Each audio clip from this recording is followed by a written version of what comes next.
Do you enjoy doing interviews? They're okay. I'm used to them now.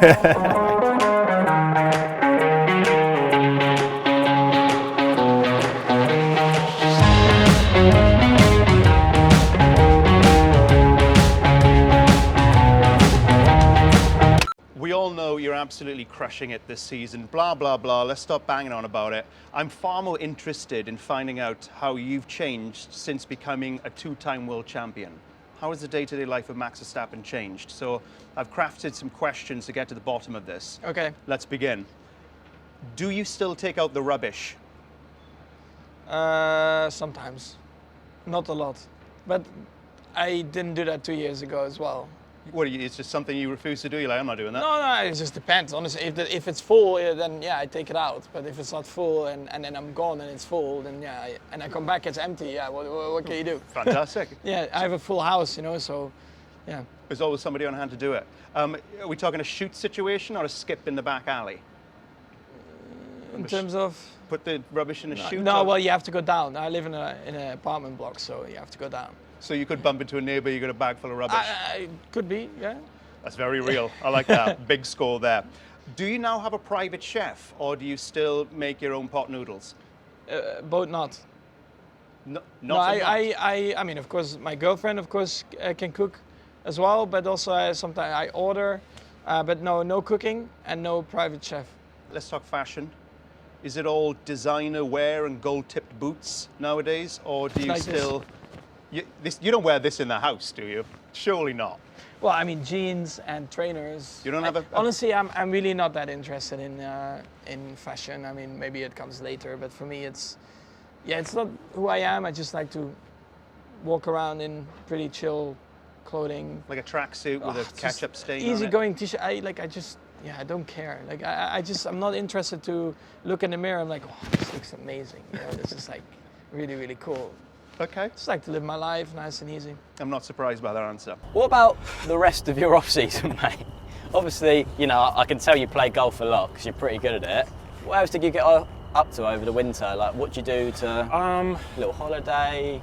I mean, I went to see my family, Yeah. went to my parents, my brother, my sister, my brother's little kid, Yeah? Mila, she's adorable.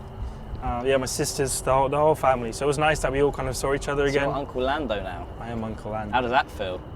Weird? I find that more weird than being the older guy in the team. Yeah, okay. But yeah, it's nice. It's always nice to have some family time. I mean, my parents try to come to some races, but... I saw that you were hanging out quite a lot with Martin Garrix, and you got yourself on a little set of DJ decks, haven't you? No, I mean, I did. Yeah? Sadly, my DJ career has come to an end. Already? Yes. Why? I can see you with a set of big sunglasses on in the club, giving it large behind the DJ No, decks. just priorities, just decisions. The lifestyle that comes with it. I love it. Like, I think what was cool about it all is I just got to meet some cool people and some different people. I'm sticking to what I'm good at and prioritizing what I got to prioritize. So There are some incredible positives. Yeah, you might not have the car underneath you, but you're doing something nobody thought was possible. You're out-qualifying Lewis Hamilton on pace. You're doing it. That must be absolutely delicious. Yeah, it's. I mean, I'll take it. Of course, I prefer to be on the front end rather than the back end of a performance. But as I said, I'm here to win, and if you're here to win, you've got to beat everybody. And it's also why I'm in such a fortunate position because I'm going up against the best ever. Yeah. So I said to Lewis recently, you saved my career because if he left after the 2021 season and I joined in 2022. People would have been pointing the finger at me saying, you're the reason why we're not quick. What did he say to that? He's like, yeah, you're right. He said, I probably need to pay him or something. So glad I could help out. Yeah, exactly. So, as I said, things happen for a reason. I'm happy with the team I've got around me, and it will come. It'll come, I've got no doubt. What do you think about Lewis going to Ferrari? That won't happen. It's happening. It's happening. It's happening. That's what... You heard it. You read it in Daily Mail, was it? I've seen it in one of my visions. You've seen it, okay. The ghost of Enzo Ferrari came to me and he said, Lewis, he are coming to Ferrari. It's happening, George. We can't stop it at this point. No, if you say it's happening, then I'm going to have to believe you. But no, I don't know what would happen before that, but who knows? Maybe we'll prove wrong. Hey, stranger things have happened in this sport. Stranger things have happened. Maybe, next year, when he left McLaren to join Mercedes. Yeah. Who knows? Thought, what the hell is he doing? Who knows? Maybe he knows something we don't, but no, that won't be happening, I'm sure. Is F1 everything you hoped it would be? I mean, now you're here, the old saying, careful what you wish for. It's happened. Is it all you dreamed it would be? I think so, definitely. It's what I wanted to do when I was a kid. I think initially I wanted to be, the dream was always to be an F1, but the main goal was to be a professional racing driver in something. I just wanted to drive race cars for a living. And, why not set your aims high and try and get to F1? And yeah, to be able to do that is incredibly exciting. And, I think there's definitely some things that are not quite as glamorous as they come across on TV, but... Which elements? I mean, this is probably one of the nicer interviews, doing a karting experience, but there's a lot of stuff that goes on outside of the track. A lot of preparation, a lot of dedication. We're traveling nearly 24/7, and there's a lot that goes on. And I think being a reserve driver last year, I got a very good insight into all of that. So it's not completely unexpected for me. It's just I guess part of being in the job, and I think it's all worth it when you get to go out there on track, drive the fastest cars in the world, race against the best people, in front of hundreds of thousands of people. It's I think what we all dream of when we're a kid. What is it about coming home, coming to Silverstone that just gets you, in that mindset where you can just find that edge? I think it's just the whole week. It's just I got here straight after Austria, so I usually try and come here at the beginning of the week. It's some home comfort food. It's what is that? What's your go-to when you get back to the UK? Well, I had dinner with the family the other day, and they were having roast dinner, but I didn't have it. But normally it's roast dinner. Yeah. Crispy potatoes and all that. But I get to have the I can't even have I don't even think I can have the gravy anymore. Really? Remember those little XO blocks? Yeah. The gravy was so good. But I think it's being close to your family. My whole family ends up coming to the race. Roscoe gets to come to the Grand Prix, and I think and then the track is phenomenal. It really is. Nuggets, Beckett, Stowe, it's got everything, hasn't it? Yeah, I mean, he really hit on whoever designed it back in the day. I don't know who it was. Straight. Yeah. I don't love the new section as much as the old, but I think it's better for racing for sure. But yeah, the actual just the circuit from the ground up is just epic. I'm not sure how patient you are as a person. Racing drivers aren't famous for being very patient, but you do have to play the long game. I suppose the great thing about Alpine, whether it's been Lotus or Renault or Benetton back in the day, it's a team of racers. They know how to win. Was that part of the attraction for you? Yeah, definitely. I obviously before making that decision, I looked at the whole project, and I had to get the information that my ambitions in Formula One match the ones from the team, and it's super clear why they're in Formula One and where they want to get to, and that's why I really kind of sensed that will and desire to. We are not in Formula One to just be satisfied with top tens. And obviously there is work. Obviously it's a sort of long process, and it's not something we are used to in Formula One. We want fast progress, and we want to see results straight away. But at the end of the day, you're competing against great rivals. You're talking about Ferrari, Mercedes, Red Bull. These guys are not waiting either, and their goals are similar to ours. But from what I've seen, we got the good people, we got the facilities, and it's a question of time. But yeah, I'm in 100%, and I really believe that we can get to the top. Daniel Ricciardo is back at AlphaTauri, well, kind of back. Either way, it feels like he is circling your seat. Are you kind of like thinking, hey, Ricciardo, You had your chance. Back off, buddy. No, not at all. I mean, Daniel is a great friend. I get on really well with him.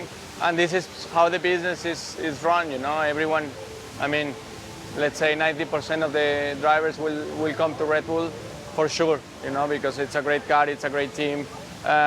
Even Daniel was already here a few years ago, so he wants, I mean, there are a lot of drivers out there, and the competition, I mean, you are competing at the pinnacle of the sport, so everyone wants to have your seat, and everyone wants to have the best possible seat, you know, so yeah. It's just normal. It's up to everyone to deliver, you know. There are a lot of youngsters out there as well, so I mean, it's up to any driver to perform. You are talking about 20 seats, and probably there are only very few seats that are so interesting as this one. So, Max Verstappen, 3-time world champion. You don't seem to do it in a straightforward manner. The first one, it was all about the last lap. The second one, it was a confusion in Japan as to whether you'd won. And here you've done it on a Saturday, and we've got a Grand Prix later, so it's not like you could go and party. Yeah, I blame F1 for that, introducing the sprint weekends. Yeah, I don't know. I mean, these kind of things are not in your control, right? I just, of course, always try to score as many points as possible, and that made it, of course, then possible to win it on a Saturday. But it's okay. But you did get a little bit of a time to be with your team. I saw the mechanics, they were celebrating it because you had the Constructors' Championship a couple of weeks ago, and then, you know, a third straight Drivers' Championship, putting you there with Fangio, Schumacher, Vettel, Hamilton. That's a pretty exclusive club. Yeah, I mean, these kind of things, of course, I never thought was possible when I started racing. Of course, I remember watching F1 and you're like, one day I want to be on that podium, I want to try and win races, and now that you're here, you know, with 3 titles is quite, crazy to think about. I mean, you never really think these kind of things are possible and put your name, you know, in between those names. But of course, incredibly proud. And I also said, you know, already on the radio, like on the in-lap, like, you talk a lot about performance and you thank a lot of people for their performances and what they contribute to the car and to the success of the team. But you don't really talk about actually just the enjoyment of working with people. And, you know, every weekend you get to the track that, you know, there's so many just, of course, brilliant minds, but also just nice people to work with that, you know, it's, just fun as well. Just enjoying the weekends. Talking about golf, what's your handicap? What's your payoff? Do you want to let the viewers know where you're at? It's not good enough. Like, I should be better than I am, considering, and what everyone thinks is what really annoys me, right? Because I talk a lot about golf, people think I'm really good at golf. Yeah. Yeah, I'm not. Oh, that's what I thought. I'm not. You're not? Nah. Well, let's see. Come on, you get some clubs I'm out. going straight in? Yeah, straight in. This is a one-to-one lesson, so you're a man with... Let me put my orange glove on. Yeah. Always on brand. Team, exactly. It's going to go too short now, but... Listen, we're here for a good time. We'll come up and swing through. You just want to kind of let the club come behind you if you can. This is a real masterclass. I'm liking it. I'll charge you after.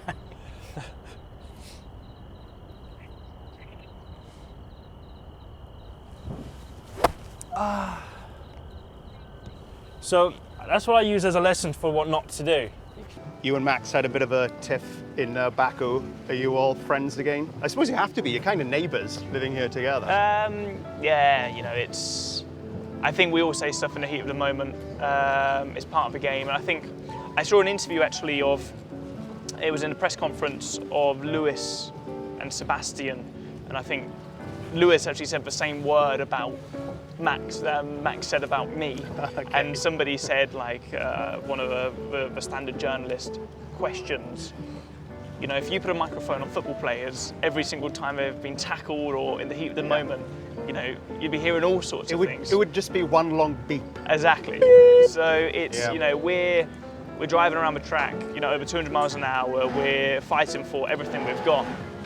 And, you know, you get out of the car, you're physically drained and you're, mentally drained as well.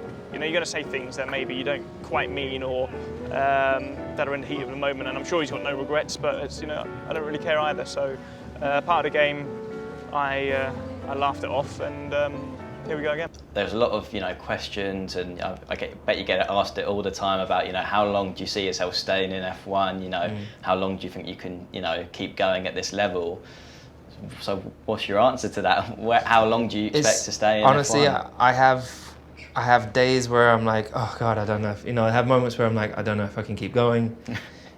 and that's just based on there's a lot of travel. There's a lot of traveling, there's a lot of time away from, all the sacrifices that people make in their careers.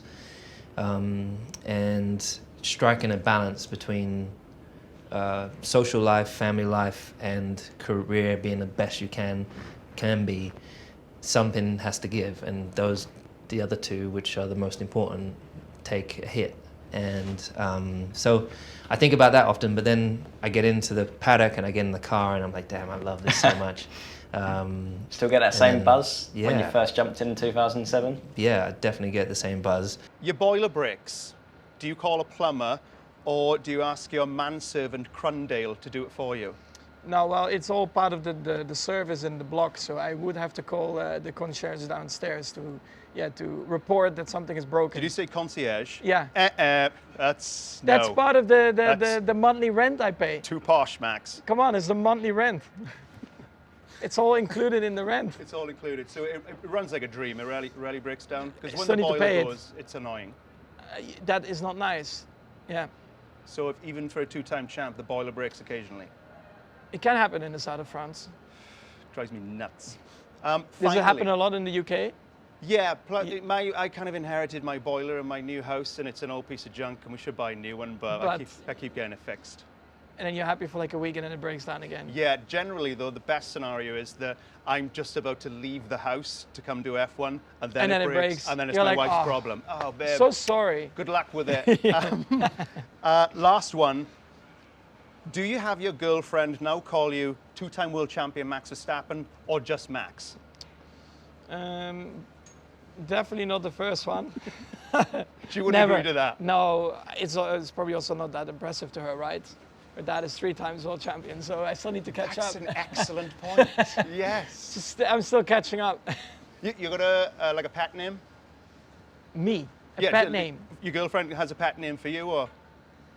We call each other a bit different, yeah, but I prefer not to say that on camera. Thought I'd go there, just went for it, because I love those pet names. My wife calls me Big Boy. Why is that? Can you explain? Max, I'd rather not go into it. You're being too personal now. Big feet. And there you have it, ladies and gentlemen. 2-time world champions. They're just like you and me. Max, you're a wonderful sport. It's great seeing you, man. You enjoy that? That was good. Do you feel like you gave something of yourself there? I think so. It's much better than just having this normal random interview about, oh, what do you think the car is going to do? Oh, what do you think of the other teams? Yeah, no, I mean, they might close up a little bit, but, we're having a great season, blah, blah, blah. Yeah. I prefer the more personal stuff a little bit. Not too personal, but... Well, of course. We have a... There's a balance. Exactly. There's a balance. We respect one like another. it. But this is good. I'm going to send this into Channel 4 when they're considering, firing me in the future. Like, well... Well, Max, honestly, after that taxi ride... No. You could have gone... No, it's all right. It would have been deserved. I love the top and tailing at the start of the interview and the end. It's still on the taxi. You still haven't quite got over it. I won't forget that. Well, you did tell me that weekend after that you're going to get me back at some point. I'm still waiting, big boy. Yeah, don't say that too often. Okay. Max, great talking to you, man. Thank you, sir.